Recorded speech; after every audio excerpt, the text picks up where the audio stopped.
کیا حال ہے سب کا؟ تو پچھلی دفعہ کون سی حدیث پڑھی تھی آپ نے اپنے لیے کیا سلیکٹ کیا؟ جو ہنر آتا ہے وہ کسی کو سکھانا، تو کون سا ہنر آپ نے تجوید کی ہوئی تھی؟ ویری گڈ، اچھی بات ہے. ایک ہوتا ہے ایک دفعہ کوئی کام کر لینا اور خانہ پوری کر دینا، ہاں یہ کر لیا ہم نے. ایک ہوتا ہے کہ اس کو اپنی زندگی کا ایک اصول بنا لینا، اپنے لیے ایک طریقے کے طور پر اس کو چن لینا اور اس کی پابندی کرنا، کیونکہ اللہ سبحانہ وتعالیٰ کو وہ کام زیادہ پسند ہے جو اگرچہ تھوڑا ہو لیکن مستقل بنیادوں پر ہو. کیونکہ اگر ایک انسان جھولے کی طرح اوپر نیچے ہو رہا ہے، کبھی تو وہ اونچی آسمان کی طرف جا رہا ہے اور کبھی وہ نیچے آ رہا ہے اور پھر وہ دوسرے آسمان کی طرف جا رہا ہے، تو اس سے کوئی کنسسٹنسی نہ ہونے کی وجہ سے کچھ زیادہ اچیو نہیں کر پاتا. بس وہ وقتی طور پہ انجوائے کرتے جیسے جھولے پہ بیٹھنے میں انجوائے کرتے ہیں آپ، لیکن اس سے دوسروں کو اتنا فائدہ نہیں پہنچتا. کسی کی آپ برائی نہ کریں، آپ اپنے لیے سوچیں کہ آپ نے کیا کرنا ہے. لوگ تو اپنے طریقے پہ کریں گے جو انہوں نے کرنا ہے. ہمیں یہ دیکھنا چاہیے کہ ہمیں کس طرح اپنے ہنر کو دوسروں تک پہنچانا ہے. اگر ایک نہیں سنتا تو بہت سے اور ہیں جو سننے والے ہوتے ہیں. ایک اور چیز یہ بھی یاد رکھیے کہ زمین جو ہے اگر آپ اس پہ چلنا شروع کریں تو آپ کو برابر ہموار ایک جیسی نہیں دکھے گی. کہیں بہت نرم زرخیز سرسبز زمین ہوگی، کہیں پتھریلی ہوگی، کہیں اونچی ہوگی، کہیں نیچی ہوگی، گڑھا ہوگا، کہیں کچھ ہوگا، کہیں کچھ ہوگا. تو اگر آپ کو زندگی میں کوئی ایک انسان ایسے سے واسطہ پڑا ہے کہ جو اچھا نہیں ہے یا وہ اس کو سیکھنے کا شوق نہیں، اس کا یہ مطلب نہیں کہ کوئی بھی نہیں سیکھے گا، بہت سے اور سیکھنے والے. لیکن آپ کے اندر ڈٹرمینیشن ہونا چاہیے، کیونکہ اس حدیث کے آخر میں آتا ہے نا کہ حضرت ابو ذر نے پوچھا کہ کیا اگر کوئی اس میں سے ایک کام کرے تو وہ پھر جنت میں جا سکے گا؟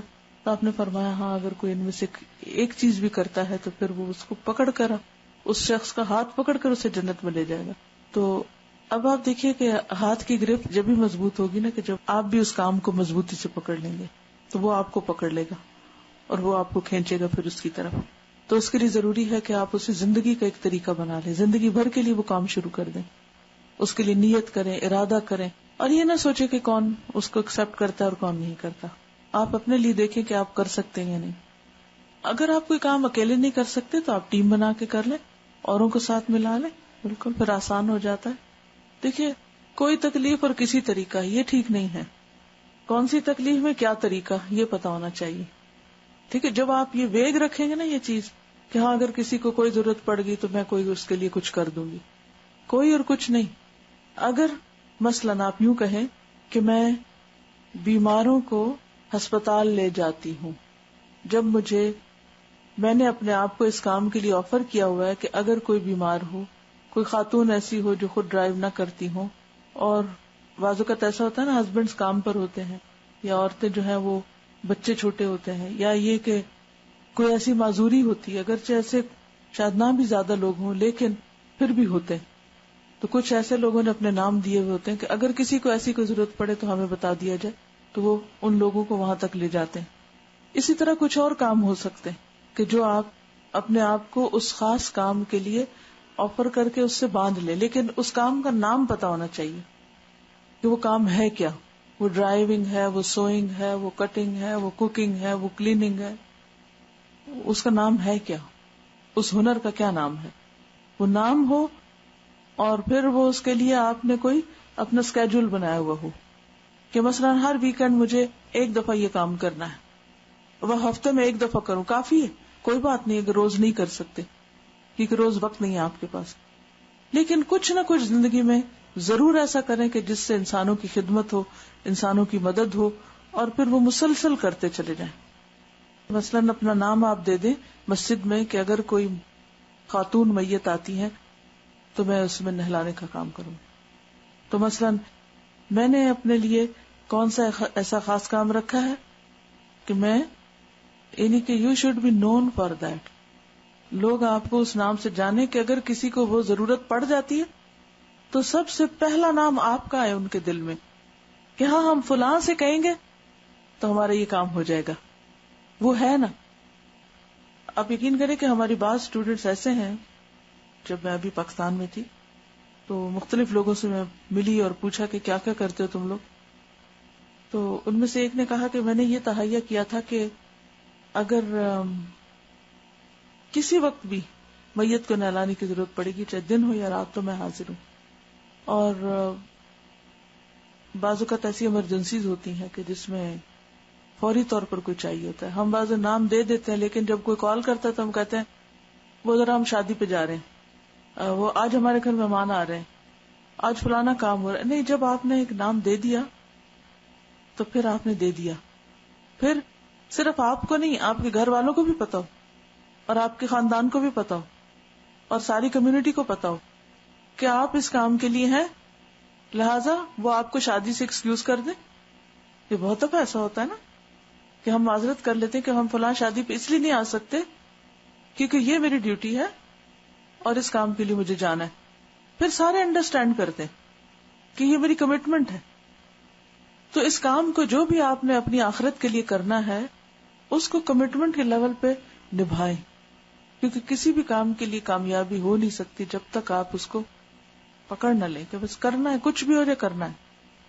اب یہ ہے کہ آپ اتنا کریں اس کام کو، اتنا کریں، کرتے جائیں کرتے جائیں کرتے جائیں، حتیٰ کہ پوری کمیونٹی میں آپ you should be known for that کہ ہماری بچیوں کے لیے اس چیز میں رہنمائی کے لیے ہماری فلاں بہن موجود ہے. You should be expert in that field. اور ایکسپرٹیز ایک دن میں نہیں آتی، تو اس کو زندگی لگتی ہے، کر کر کے کر کر کے کر کر کے. تب لوگ آپ سے خدمت حاصل کر سکیں گے، فائدہ اٹھا سکیں گے، تب آپ فائدہ پہنچا سکیں گے. اگر کسی کو پتہ ہی نہیں کہ آپ کا ہنر ہے کیا، ایسا مجھے نہیں پتا کہ آپ میں سے کون کیا ہے، اور اگر مجھے کوئی آ کے کہتا ہے مجھے اس مدد کی ضرورت ہے تو میں تو آپ کا نام ہی دے سکتی. تو اپنے آپ کو پیش کرنا اور پھر اس کام کو کرنا اور پھر ہر قیمت پہ کرنا اور کرتے چلے جانا، حتیٰ کہ پھر جب آپ اللہ کے پاس جائیں تو وہ عمل آپ کا آپ کے نامہ اعمال میں ہر چیز پہ بھاری ہو جائے. میں ابھی پچھلے دنوں کسی کلینک میں گئی تھی تو وہاں ایک میگزین رکھا ہوا تھا، تو ایک 84 ایئر خاتون کی تصویر بنی ہوئی تھی اس میگزین پہ، اور اس کا لکھا ہوا تھا کہ انہوں نے کوئی شاید کمپنی کھولی گھروں کو فکس کرنے کے لیے یا خرید و فروخت کے لیے. میں نے اتنا ڈیٹیل میں نہیں پڑھا ان کا کام، لیکن کوئی سروس ہی تھی اسی قسم کی، گھریلو کوئی سروس. 40 سال پہلے انہوں نے یہ کام شروع کیا تھا، اور 40 سال سے وہ یہ کر رہی ہیں، اور انہوں نے بے شمار لوگوں کو اب اس میں امپلائمنٹ دی. شروع ایک نے کیا، کام ایک نے کیا، چھوٹے پیمانے میں کیا، اور پھر وہ اس میں اتنی ماہر ہو گئی کہ پھر وہ اوروں کو بھی سکھانے لگی وہ کام، پھر اوروں کو بھی لگانے. کیونکہ ٹیم بنانے کے لیے بھی ضروری ہوتا ہے کہ ایک اینکر پرسن ہو جو ساروں کو پھر اپنے ساتھ لے کے چلے. کیونکہ اور اس کے لیے بھی کیا ضروری ہوتا ہے، لیڈرشپ کے لیے بھی ایک ضروری چیز یہ ہوتی ہے کہ ایک جو لیڈر بنا ہوا ہے نا وہ دوسروں سے زیادہ جانتا ہو اور دوسرے اس کی بات بھی سنیں. ہمارے ہاں عام طور پر جب ایک جیسے لوگ اکٹھے ہو کے کوئی کام کرتے ہیں تو عموماً فساد کا شکار ہو جاتے ہیں. وہ ہر ایک اپنی لیڈری چاہتا ہے، ہر ایک بڑا بننا چاہتا ہے، کوئی اس کسی کی سنتا نہیں، لہذا وہ لڑ جگڑ کے گھروں کو چلے جاتے ہیں. تو ضروری ہے کہ آپ کوئی بھی کام جب شروع کریں تو پہلے خاموشی سے صبر کے ساتھ اس کو اتنا کریں کہ آپ اس فیلڈ کے ایکسپرٹ ہو جائیں. پھر دوسروں کو آپ کا لوہا خود ہی ماننا پڑے گا. پھر آپ 20 لوگ کیا 20,000 لوگ بھی اپنے ساتھ چلا سکتے ہیں، پھر مشکل نہیں ہوتی. لیکن اگر آپ پہلے خود ہی ایک جگہ پہ نہیں کھڑے ہوئے، ایک قلہ ہی نہیں لگا، تو دوسرے کیسے اس کے ساتھ بندھیں گے آ کے. ٹھیک ہے، ایک سے شروع کریں، پہلے اپنی عملی مثال قائم کریں. جب آپ کی مثال قائم ہوگی تو دوسرے لوگ آپ سے آ کے پوچھیں گے، پھر وہ آپ کی سنیں گے، پھر وہ آپ کی ٹیم بنتے جائیں گے. کرتے کرتے دائرہ جتنا چاہے پھیلا لے، پھر وہ کام صدقہ جاریہ بن جائے گا آپ کے لیے، ایک مثال بن جائے گی. وہ جو آتا ہے نا وَجَعَلْنَا لِلْمُتَّقِينَ إِمَامًا، کیا مطلب ہے اس کا؟ پڑھ چکے ہو؟ متقیوں کا امام بنا. اس کا کیا مطلب کہ کچھ لوگ آپ کے حضور آ کے جھک کے کھڑے ہو جائیں کہ ہم آپ کو امام مانتے ہیں، ہم سب متقی ہیں اور آپ ہمارے لیڈر ہیں. ایسے ہوگا یہ کام؟ ہاں. اور اس میں صرف نماز کا امام ہے یا کوئی اور امام بھی مراد ہو سکتا ہے؟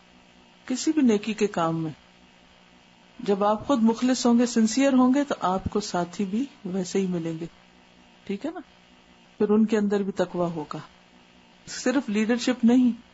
کیسی لیڈرشپ؟ اور لیڈر صرف کسی ملک کا نہیں ہوتا یا کسی خاص اس کا نہیں ہوتا، کسی بھی کام میں آپ کی لیڈرشپ ہو سکتی، چاہے آپ وہ مردوں کے نہلانے کا کام ہی کیوں نہ کرتے ہیں، کوئی کچھ بھی، کوئی بھی کام، کیونکہ آپ نے اس میں مہارت حاصل کی، اس کام کو مسلسل کیا، اس میں انوویٹو آئیڈیاز لائے، دوسروں سے بہتر طور پہ وہ کام کیا، کسی کی امیٹیشن نہیں کی، بلکہ جب آپ نے اپنی دلچسپی ظاہر کی تو پھر کیا ہوا، اللہ سبحانہ و تعالیٰ کی طرف سے آپ کو تائید حاصل ہوئی، پھر آپ کا دل اور دماغ کھل جاتا ہے. یہ جو تقویٰ ہوتا ہے نا، تقویٰ انسان کے اندر کی ایسی کیفیت کا نام ہوتا ہے جس میں انسان کی 4 آنکھیں روشن ہو جاتی. ٹھیک ہے، اس کو دل، دماغ، کان، بصیرت، بصارت، ہر چیز اس کی بہتر کام کرنے لگتی. اور وہ اس اخلاص کی وجہ سے ہوتا ہے، اس سنسیئرٹی کی وجہ سے ہوتا ہے کہ جب وہ ڈیپتھ میں جا کے اس چیز کو اور زیادہ یعنی پوری امانت کے ساتھ لیتا ہے. ایک ہوتا ہے کسی کام کو جاب سمجھ کے کرنا، مجبوری میں کرنا، کسی نے کہہ دیا ہے اب کرنا پڑے گا، کر لیتے ہیں، اب کیسے نہ کریں. تو وہ اس میں خوشنودی اللہ کی نہیں ہوتی، وہ بندوں کی خوشنودی کے لیے ہوتا ہے. یہ تقویٰ نہیں ہوتا. تقویٰ کیا ہوتا ہے کہ اللہ کی خوشی کے لیے کرنا. اور پھر جب تقویٰ کے ساتھ کام ہوتا ہے تو پھر استقامت ہوتی ہے اس میں. جب آپ استقامت اختیار کرتے ہیں پھر آپ کو اس کام کے بہت سے ایسے پہلو نظر آتے ہیں جو دوسرے کسی کو نظر آتے ہی نہیں ہیں. پھر آپ کا دل دماغ اس کام میں لگ جاتا ہے، پھر آپ اس میں ایسی ایسی چیزیں بہتری کی لاتے ہیں، ایسے ایسے طریقے کہ جس سے لوگوں کو سہولت ہو، اور پھر کام اس میں برکت ہو جاتی اور وہ بڑھتا چلا جاتا ہے. اور اس میں اللہ سبحانہ وتعالیٰ کا طریقہ یہ ہے کہ یہ برکت وہ مسلمز کو بھی دیتا ہے اور نان مسلمز کو بھی دیتا ہے. جو شخص محنت کرتا ہے، لیس للانسان، الانسان میں کون کون آتا ہے؟ صرف مسلمان؟ سب آتے ہیں. لیس للانسان الا ما سعى وان سعيه سوف یرا. نہیں انسان کے لیے مگر جو اس نے کوشش کی، اور یقیناً اس کی کوشش دیکھی جائے گی. اللہ تعالیٰ اس کوشش کو دیکھتا ہے اور پھر اس میں برکت پیدا کرتا ہے. تو سنسیئرٹی کے ساتھ جم جائیے. کوئی تعریف کرے یا کوئی تنقید کرے، کوئی آپ کو سراہے یا نہ سراہے، کچھ آپ کو اس پہ اجر ملے کہ نہ ملے، آپ اس کام کو اپنی آخرت، اپنی جنت کے لیے کرتے چلے جائیں، کرتے چلے جائیں. اور جب آپ نے کر کے دکھا دیا نا تو اوروں کو بھی کرنے کا طریقہ آ جائے گا، موقع مل جائے گا، مثال قائم ہو جائے گی. جی اوکے. ہاسپٹلز میں بیماروں کے لیے بھی اسکاربرو میں وزٹ کرتے ہیں؟ اوکے، ایوری ویک جاتے ہیں. اس سے کیا ہوتا ہے، وہاں کیا کرتے ہیں پھر آپ لوگ؟ ہاں دیکھیے نا کہ جب کوئی شخص بیمار ہوتا ہے، ہاسپٹل میں ہوتا ہے، تو اس کو بعض اوقات اس سے زیادہ اٹینڈنس کی ضرورت ہوتی ہے جتنی نرسز سے ان کو ملتی. تو پھر اگر ایسے والنٹیئرز ہوں، چھوٹی چھوٹی چیزیں، بعض اوقات چھوٹی چھوٹی بات، بعض اوقات کسی کو سائڈ ہی بدلنی ہے، پاؤں ہی اوپر نیچے کرنا ہے، کچھ بھی کرنا ہے. اب آپ خود سوچیے کہ اگر آپ اتنی دعائیں کسی سے لے کر آئے تو جب بندوں کے دلوں سے اتنی ایسی دعائیں نکلتی تو کیا اللہ راضی نہیں ہوگا؟ ایسی دعائیں تو فوراً پہنچتی ہیں. لیکن اتنا حوصلہ کون لائے کہ انسان اپنے آرام کو چھوڑ کے کسی کی خدمت کے لیے جائے. تو چلیے ایک حدیث برکت کے لیے اور پڑھ لیتے ہیں، پھر دیکھتے ہیں کہ اس سے آپ کیا سوچتے ہیں. مگر یہ ہے کہ علم کا فائدہ جب ہی ہے جب ہم کچھ کریں. دیکھیے یہ کہہ کہ جب اپنی سروس کو پیش کرتے ہیں اور پھر کبھی مجبوری ہو تو نہ کر سکے تو لوگ سنانے لگ جاتے ہیں، تو پھر اس کو کیسے ہینڈل کریں؟ یہی تو اصل بات ہے کہ کام صرف وہ شخص کر سکتا ہے جو تعریف تنقید سے اوپر ہو کے کام کرتا ہے.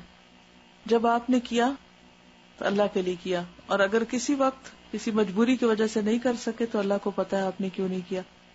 اور پھر اگر اس پر لوگوں نے آپ کو کوئی برا بھلا کہا تو بھی آپ نے خوشی سے ٹال دیا کہ میں نے تو اللہ کے لیے کیا اور میں پھر بھی کروں گا، چاہے لوگ اس پہ راضی ہیں یا خوش ہیں یا ناخوش ہیں. کام صرف وہ لوگ کر سکتے ہیں، اس لیے کہ یہ ہو نہیں سکتا کہ کوئی شخص نیکی کے کام میں نکلے اور اس کے کام میں رکاوٹ نہ آئے. یہ ہو نہیں سکتا کہ کوئی کام کرے اور شیطان اس کے اپنے دل میں اور لوگوں کے دل میں یہ وسوسے نہ ڈالے کہ اس کام کو کوئی فائدہ نہیں اور تم اس کو چھوڑ دو. کیونکہ شیطان کبھی نہیں چاہے گا کہ آپ کوئی ایسا کام کر سکے جو آپ کو جنت میں لے جانے والا ہو. وہ کبھی نہیں چاہے گا. کیا اتنا جنت کا راستہ کس سے گھیر دیا گیا؟ مشکلات سے، ناپسندیدہ چیزوں سے. تو جب تک آپ ان ناپسندیدہ چیزوں کی پرواہ کیے بغیر آگے نہیں بڑھیں گے جنت تک نہیں پہنچ سکتے. کہ لوگ جو مرضی کرتے رہے اور جو مرضی کہتے رہے، ہم لوگوں کے لیے جی نہیں رہے، اور کچھ عرصے کے بعد آپ دیکھیں گے آپ اس مرحلے سے اوپر نکل جائیں گے. اگر آپ نے وہاں آج کی آیات میں کیا پڑھا آپ نے؟ احسب الناس ان یترکوا ان یقولوا آمنا وهم لا یفتنون. اور پھر ایک اور جگہ پر آتا ہے ام حسبتم ان تدخلوا الجنۃ ولما یأتکم مثل الذین خلوا من قبلکم مستهم البأساء والضراء وزلزلوا حتى يقول الرسول والذین آمنوا معه متى نصر اللہ الا ان نصر اللہ قریب. تو مشکلات آئیں گی، اس کو تو پہلے سے سوچ کے رکھ. یعنی ایسے اس طرح انسان ہلا دیا جاتا ہے نا، اس طرح ہلا دیا جاتا ہے کہ انسان سوچنے لگتا ہے کہ شاید جو میں کر رہا تھا وہ ٹھیک ہی نہیں، وہ مجھے کرنا ہی نہیں چاہیے تھا. اور جب انسان اس موقع پہ جم جاتا ہے تو پھر اللہ اس کے دل کو تھام لیتا ہے، پھر پختگی آ جاتی ہے. اب دیکھیں جب پودا چھوٹا ہوتا ہے نا تو ہوا چلتی ہے تو کتنا وہ دائیں بائیں ہوتا ہے، کم یا زیادہ ہوتا ہے. پھر جو ذرا سا بڑا ہو جاتا ہے پھر وہ اس کے زلزلے ذرا کم ہو جاتے ہیں، پھر ذرا اور مضبوط ہوتا ہے تو وہ جھٹکے اور کم ہو جاتے ہیں. پھر ایک وقت آتا ہے کہ ہوا چلتی رہتی ہے اور اس کے آس پاس سے گزر جاتی ہے مگر وہ اپنی جگہ کھڑا رہتا ہے، الا یہ کہ اس کی جڑیں کھوکھلی ہوں، بنیادیں ٹھیک نہ ہوں تو پھر وہ ہوا اس کو بھی اکھاڑ کے پھینک دیتی ہے چاہے وہ کتنا بھی بڑا ہو چکا ہو. تو ایک طرف اخلاص اور نیت کی درستگی ضروری ہے اور دوسری طرف انتظار ضروری ہے. جلدی نہ کریں، وقت لگے گا جمنے میں. چلیے حدیث ہے مومن کی صفات. عن ابی ہریرہ قال قال رسول اللہ صلی اللہ علیہ وسلم المؤمن غر کریم والفاجر خب لئیم. ابو ہریرہ رضی اللہ عنہ سے روایت ہے، رسول اللہ صلی اللہ علیہ وسلم نے فرمایا مومن بھولا بھالا بزرگی والا ہوتا ہے، معزز ہوتا ہے، اور فاجر یعنی گناہ کا عادی مکار کمینہ ہوتا ہے، خب لئیم. یہاں مومن اور فاجر کا فرق رکھ دیا گیا ہے. مومن کی پہلی صفت کیا ہے؟ غر. یہ وہی روٹ ہے جس سے غرور کا لفظ نکلتا ہے، یعنی جس کو لوگ بعض اوقات، یعنی دوسرے لفظ میں یہ کہنا چاہیے کہ مومن وہ ہوتا ہے جس سے لوگ ایڈوانٹیج لے جاتے ہیں، یہ سمجھ کر کہ یہ تو بھولا بھالا ہے، یہ تو احمق، اس کو تو کچھ پتہ ہی نہیں چلتا، اسے تو کچھ بھی کہہ دو اسے کوئی فرق نہیں پڑتا. اب کیا واقعی وہ بے وقوف ہوتا ہے؟ نہیں، بے وقوف نہیں ہوتا. اسے سمجھ آ رہی ہوتی کہ لوگ اس کے ساتھ کیا کر رہے ہیں، لیکن وہ اپنی شرافت کو برقرار رکھتا ہے، وہ غلط کام نہیں کرتا، یہ سمجھتے ہوئے بھی کہ لوگ اس کو بے وقوف بنا رہے ہیں. وہ بنتا نہیں لیکن نیکی کا کام نہیں چھوڑتا. کریمن معزز ہوتا ہے، بزرگی والا ہوتا ہے، اتھلا اور شیلو نہیں ہوتا بلکہ باوقار ہوتا ہے. اس کے کام میں ٹھہراؤ ہوتا ہے، اس کے رویے میں احترام ہوتا ہے. اس کے برعکس جو فاجر ہے، گناہ کا عادی ہے، وہ کیا ہوتا ہے؟ خبن، مکار، چالاک، دھوکہ دینے والا، اور لئیمن، ملامت کے قابل، یعنی جسے کمینہ کہتے ہیں، یعنی گھٹیا انسان جس کا کوئی کردار نہیں، جس کی بات میں کوئی وزن نہیں، جس کو وعدے کا کوئی پاس نہیں. ایک اور حدیث ہے عن ابن عمر مرفوعا المؤمنون هينون لينون مثل الجمل الآلف الذي إن قيد انقاد وإن سيق انساق وإن أنخته على صخرة استناخ. حدیث دوبارہ سنیے. المؤمنون هينون لينون مثل الجمل الآلف الذي إن قيد انقاد وإن سيق انساق وإن أنخته على صخرة استناخ. ابن عمر سے مرفوعاً روایت ہے مومن مانوس اونٹ کی طرح عاجزی والے نرم ہوتے ہیں. کیسے ہوتے ہیں؟ عاجزی والے اور نرم. اگر اس کو چلایا جائے تو وہ چلتا ہے، اگر اس کو پیچھے سے ہانکا جائے تو بھی چلتا ہے، اور اگر تو اس کو چٹان پر بٹھا دے تو وہ بیٹھ جاتا ہے. کیا مطلب ہے؟ کہ مومن میں اکڑ نہیں ہوتی، انا نہیں ہوتی، بلکہ مومن ایک دوسرے سے مانوس ہوتے ہیں، ان کے اندر عاجزی ہوتی. عاجزی کیا ہے؟ ہمبلنس کیا ہے؟ اس کی کوئی ایک علامت بتائیے کہ جو ہمبل ہوتے ہیں ان کے عام رویے میں کیا ہوتا ہے؟ کہ وہ دوسروں کی بات سن لیتے ہیں، توجہ سے سن لیتے ہیں، اور اگر بات درست ہو تو اس کو مان جاتے ہیں، اپنی غلطی کا اعتراف کر لیتے ہیں، تنقید سننے کا حوصلہ رکھتے ہیں، تعریف میں آپے سے باہر نہیں ہوتے، اکڑ نہیں جاتے، بلکہ پھر بھی عاجز ہی رہتے ہیں، سادہ مزاج ہوتے ہیں، با مقصد ہوتے ہیں، نرم ہوتے ہیں. کیونکہ نرمی جہاں داخل ہو گئی وہاں خیر ہی خیر آ گئی، اور سختی جہاں آئی وہاں سے خیر رخصت ہو گئی. اس پر بہت سی حدیثیں ہیں نرمی کے بارے میں، کسی اور موقع پر بھی آپ کو بتا سکتی ہوں، لیکن آپ اگر وہ کتاب دیکھیں نا حسن اخلاق، تو اس میں جو نرمی کا چیپٹر ہے، اگر وہ احادیث آپ پڑھ لیں تو آپ کو معلوم ہوگا کہ کس قدر بے شمار فائدے ہیں نرمی کے. پھر کہا کہ اگر اس کو چلایا جائے تو وہ چلتا ہی نہیں، اگر آگے سے اس کو پکڑ کے چلایا جائے تو بھی چلتا ہے، اور اگر پیچھے سے اس کو ہانکا جائے تب بھی چلتا ہے. اس میں کیا فرق ہے؟ آگے سے چلایا جائے، پیچھے سے ہانکا جائے، جیسا بھی ماحول ہو اس کے اندر وہ ایڈجسٹ کر لیتا ہے. اسی طرح اگر اس کی مرضی ہو تب بھی چلتا ہے، اور اگر اس کو پش کیا جائے، پیچھے سے ہانکا جائے، اس کی ابھی مرضی نہیں بھی تو بھی اگر اسے چلنے سے کہا جائے، چلنے کے لیے کہا جائے تو چل پڑتا ہے. ہمارے اوپر دونوں طرح کی کیفیات آتی ہیں نا. بعض اوقات ہمیں کوئی کسی کام کے لیے بلاتا ہے، آؤ میری بات سنو، جیسے چھوٹے بچے ہیں، امی بار بار آواز دیتی. کبھی تو آپ نے دیکھا ہوگا کہ بچے فوراً اٹھ کے آ جاتے ہیں، دوڑتے ہوئے آ جاتے ہیں، اور کبھی گویا سن کے ہی نہیں دیا.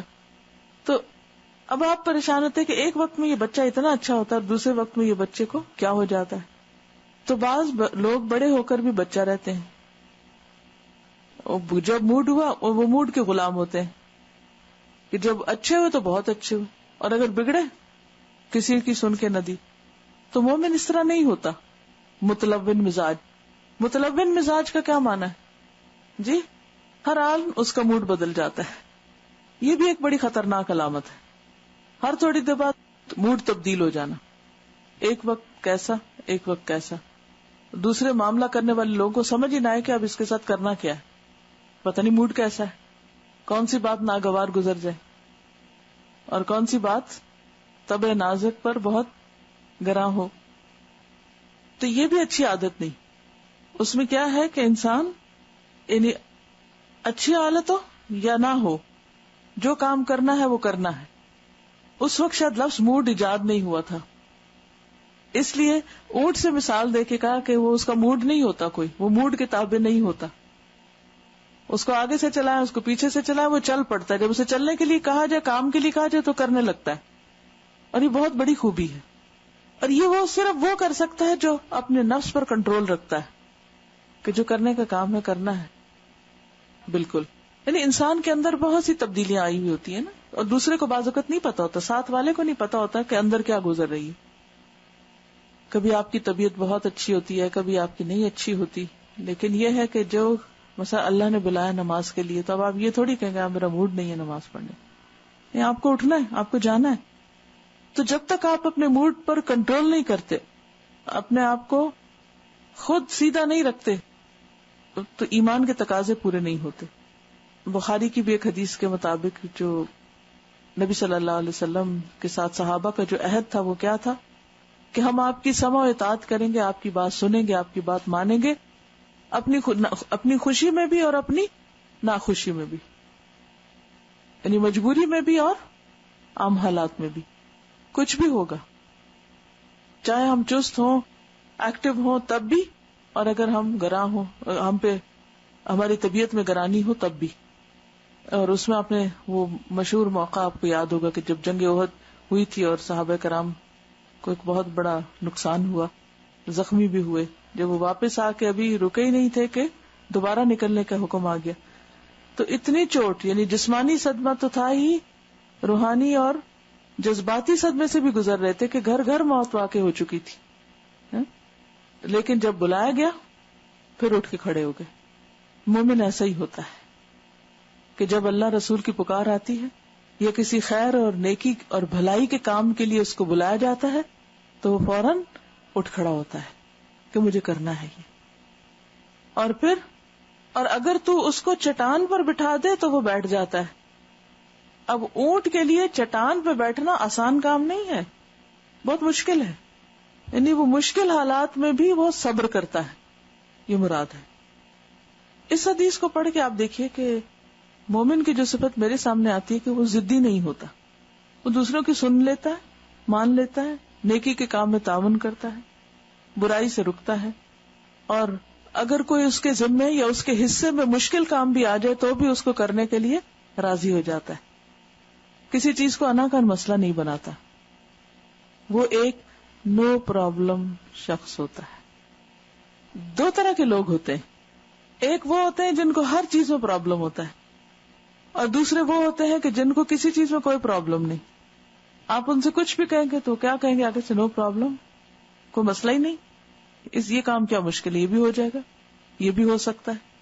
اور ایسے لوگ دراصل پرابلم سالونگ ذہن رکھتے ہیں، وہ ہر مشکل کا حل نکال لیتے ہیں اللہ کی مدد سے. اور کچھ لوگ ایسے ہوتے ہیں کہ جہاں مشکل نہیں ہوتی اس کو مشکل کھڑی کر دیتے ہیں، وہاں بھی مشکل پیدا کر دیتے ہیں. تو یہ دو مختلف رویے ہوتے ہیں. ہمیں اگر مومن ہونا پسند ہے تو کیا ہونا چاہیے؟ ہیّن لین. ایک اور حدیث میں آتا ہے، کیا میں نہ تمہیں بتاؤں کہ کون شخص ایسا ہے کہ جس پر آگ حرام ہے اور وہ آگ پر حرام ہے؟ ہیّن لین سہل کریم. کچھ کریم کا لفظ شاید آتا. ہیّن آسان، لین نرم. اور پھر بیٹھنے کو کہا جائے بیٹھ جائے، چلنے کو کہا جائے چل پڑے. یہ چیزیں کب پیش آتی؟ جب آپ دوسرے لوگوں کے ساتھ معاملہ کرتے ہیں. مثلاً آپ ایز اے فیملی کسی گیدرنگ میں گئے، کسی شادی میں گئے کہیں، تو بعض اوقات کیا ہوتا ہے کہ کسی بچے کا موڈ ہی نہیں ہوتا جانے کا. اب آپ اسے زبردستی پکڑ کے لے جاتے ہیں. اب وہاں جاتے ہیں تو وہ اس کا دل نہیں لگتا بیٹھنے کو، پھر آپ اس کی وجہ سے جلدی نکل آتے ہیں. ہوتا ہے نا، نہ جانے پہ راضی، نہ بیٹھنے پہ راضی، نہ آنے پہ راضی. کوئی کام کہیں تو آپ کو مشکل پیش آ جاتی ہے. اب ہم سب کو اپنا اپنا جائزہ لینا چاہیے. بعض اوقات میاں ایسے کام کے لیے کہتے ہیں، ایسی جگہ چلنے کو کہتے ہیں جہاں ہمارا موڈ نہیں ہوتا، بالکل موڈ نہیں ہوتا، لیکن وہاں جانا کوئی برا بھی نہیں ہوتا. تو ایسے میں پھر ہمیں کیا کرنا چاہیے؟ صرف یہ نہیں کہ چونکہ ہمیں وہاں مزہ نہیں آتا تو اس لیے ٹھیک ہے، آپ اپنا کوئی کام ساتھ لے لیں، کوئی ایسی چیز کر لیں کہ جس میں آپ اپنے آپ میں انجوائے کر سکیں. بعض مجلسوں میں آپ کو اپنی مرضی کے خلاف بھی جانا پڑتا ہے، تو آپ اس کے لیے بھی اپنے آپ کو پریپیئر کر لیں. مومن کی خوشی باہر میں نہیں ہوتی، اس کی خوشی اس کے اپنے اندر میں ہوتی ہے. وہ یہ نہیں دیکھتا کہ میں گرمی میں کام کر رہا ہوں، میں سردی میں کام کر رہا ہوں، میں اپنی پسند کے لوگوں کے بیچ میں کام کر رہا ہوں اور میں اپنی ناپسند کے لوگوں کے بیچ میں کام کر رہا ہوں. وہ کیا دیکھتا ہے کہ میں کام کر رہا ہوں اور وہ اپنے اس کام کو انجوائے کرتا ہے.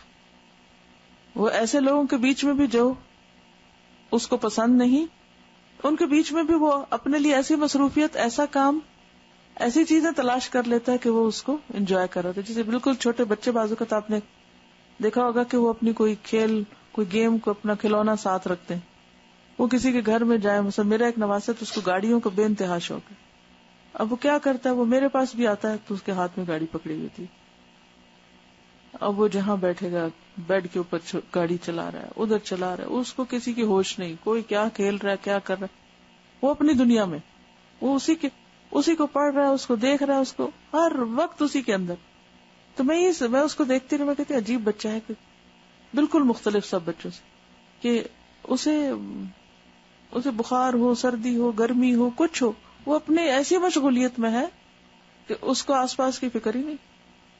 تو اسی طرح ہم سب کو بھی اپنے کام میں ایسی مشغولیت اور اپنی دلچسپی کے کام میں ایسی مشغولیت ہونی چاہیے کہ اگر ہمیں ایئرپورٹ پہ 10 گھنٹے بھی کبھی فلائٹ لیٹ ہو انتظار ہے تو ہمارے پاس ہمارا کام اور بیٹھ کے انجوائے کریں.